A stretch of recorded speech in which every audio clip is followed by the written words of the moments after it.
১৬ই মে ছিল আমার শোনোবার জন্মদিন। আর ভিডিওটা এডিট করতে পারিনি, এই কারণে ছাড়তেও পারিনি। তো আজকে ছাড়লাম। তো ভগবানকে সেবা দিয়েছি কেক বানিয়ে, নিরামিষ আর লুচি, ডাল, পায়েস।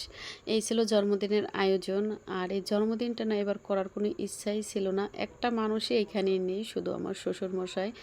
উনি যেহেতু নেই, এই কারণে ভাবিলাম যে এবছর জন্মদিনটা করব না। কিন্তু বাচ্চা-কাচ্চা তো আর শোনে না। ও বলতেছে আমি টুপি মাথায় দিয়ে ফুলালা কেক কাটবো। তার জন্যই এবছর এই যে নিরামিষ কেক বানাই, কিন্তু এভাবে ফুল দিয়ে এরকমভাবে কোনোদিনই বানাইনি, এই প্রথম বানাইলাম। কিন্তু সেই মানুষটাকে পর অনেক বেশি মিস করতেছি। ২ বার জন্মদিন, এই দিয়ে ৩ বার হলো। ২ বারই দিছে সাইকেল, রিক্সা গাড়ি। আর এইবার তার সর্দি ভাই তাকে গিফট দিয়ে তাকে ভরিয়ে দিল। তার গিফট আর ফুরাচ্ছিল না। তো সবচেয়ে বেশি কষ্ট লাগতেছে। মানে এত ভালোবাসতো আমার ছেলেকে। আমার ছেলে মেয়ে দুজনকেই অনেক অনেক ভালোবাসতো। জানি না এই ভালোবাসা আর হয়তো কোনোদিন ওরা পাবে না।